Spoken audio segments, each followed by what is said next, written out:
Good morning and welcome to the 445 Productive Through Joy show with your host and your boy, Dr. Michael Datcher. The show airs each weekday morning, hella early AF at 4:45 a.m. here on YouTube's Michael Datcher channel, and then at 4:45 p.m. on Facebook Live. Today we're talking about perseverance and productivity. What is the connection between perseverance and productivity? So we have a really powerful show. For those of you who are new to the show, we speak to groups in schools, speak to groups in schools about being more productive through joy, and also, of course, we offer live one-on-one productive through joy coaching and consulting. You can go through consulting. You can go to productivethroughjoy.com to learn more about us. Have me come out, speak to your group and or school that we may be collectively more productive together. All right, let us dive into today's topic.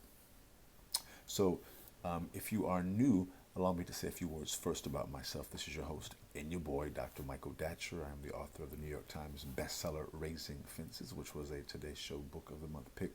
That book's film rights were optioned by the actor Will Smith, whose people called my people, and I eventually agreed to write the screenplay for that particular project. I'm also the author of the acclaimed historical novel, Americus, which is set 13 miles from Ferguson, where Michael Brown, of course, was murdered in the conflagration that ensued initially there as well. That book is told through the story of identical twin sons, one of whom gets vitiligo, the skin condition which makes people lose their melanin, their pigmentation in spots or splotches, how that particular condition impacts his family, but also really comments on the intersection of race and violence in America. A really powerful book. That book is actually out now, just came out on a national book tour. I'll be in LA, but look for social media reports. I'll be everywhere the next few months, so probably coming to a town near you. I'm also the board president of the World Stage Literary and Jazz Venue here in California. It's a 501c3 nonprofit in the Crenshaw district. You can go to theworldstage.org to learn about that incredible organization. My educational background is UC Berkeley as an undergraduate. My master's is from UCLA, and my PhD in English literature is from the University of California at Riverside. I am currently a professor of English literature at Loyola Marymount University here in Los Angeles. I'm an expert at being productive, all right? And I don't say that to brag or boast, but people are oftentimes surprised at my level of productivity, given how really crazy my own personal narrative is. I am the product of a young girl who was raped at 16, gave birth to me at 17, and subsequently gave me up for adoption to a amazing single divorcee. Yet at the time, there was no biological father, no adopted father. Listen, difficult times for the young MD yet. As Kool Modi famously said, how you like me now? And if I can be this productive through joy, so can many of us who are watching this show. That's part of what inspires our business, inspires this show, is that we know what it's like to come through and come out of and to persevere, frankly, through hardship. And when people like us can persevere and have abundance, can have success, it gives such encouragement to those in our spheres of influence. So we especially like to work with, engage people who have a story to tell. All right, so you can go again to productivethroughjoy.com to learn more about what we do. So let's start today's conversation. In the morning, before we get full-fledged into today's topic, in the morning show we like to reflect on the ideal of framing your day before your day has a chance to frame you. At times we wake up, including me this morning, with trouble on our mind. And at times that trouble can not just be the start of our day, but that can not just occur in the start of our day. That troubled mind can be with us throughout our day, in days, into maybe even weeks and months. And for some of us, years, which begins to define our life, right? And we are very well aware of the impact of that, especially for folks who have non-traditional lives, folks who are entrepreneurs, folks who may be artists, folks who are living somewhat outside the box. Everyone has to deal with stress, right? Everyone has those types of situations from time to time.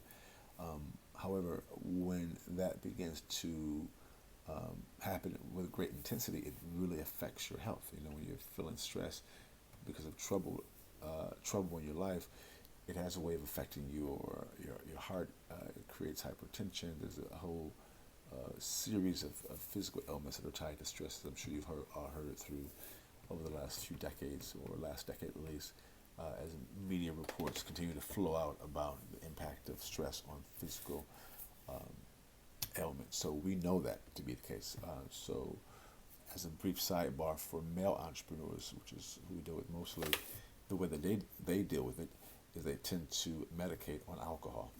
And I wanted to mention that because I know that's a thing that people do in mass. And in the long run, alcohol can destroy your family, your relationships. You don't want that.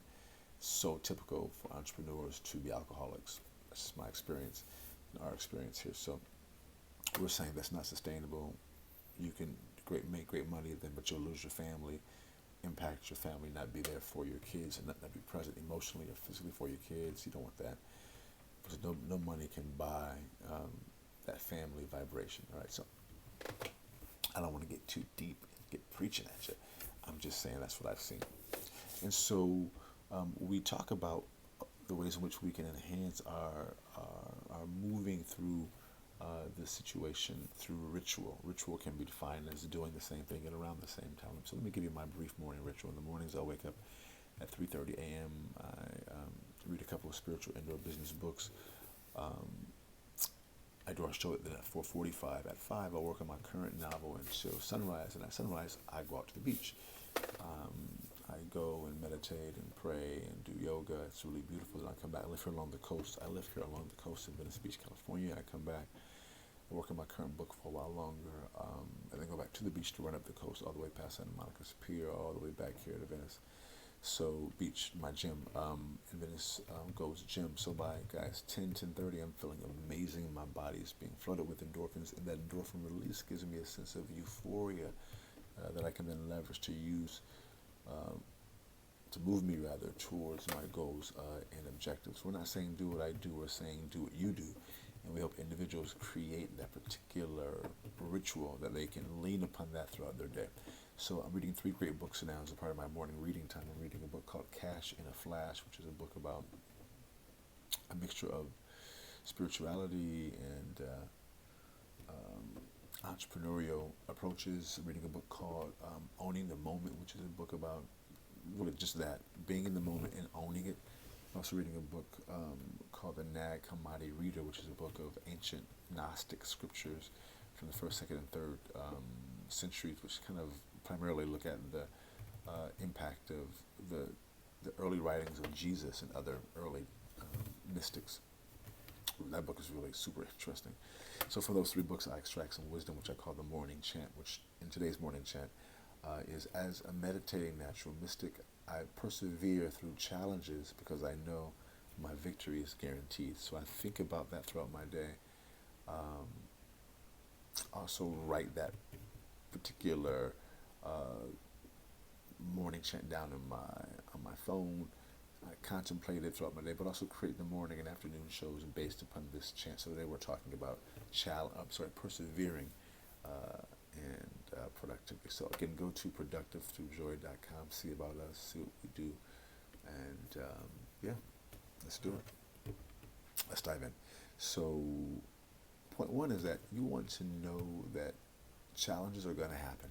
That's just what it is, especially if you're an entrepreneur or you're living outside the box. You have to embrace that idea. Secondly, you want to know that if you can lean upon that spiritual practice, lean upon those rituals, lean upon those things that can help you undergird yourself, the challenge can make you stronger and better, which goes right into point 3. And once you are stronger and better through challenge, literally, that challenge serves you because you know, because of your sense of spiritual power, that your victory is guaranteed. Wow, that just makes you super strong, right? Super powerful, and ultimately makes you more abundant. Boom, goes the dynamite. That's it for today's show. We are each weekday morning at 4:45 a.m. then 4:45 p.m. on Facebook Live. Until then, we'll see you then. Let's talk about it and be about it. Deuces.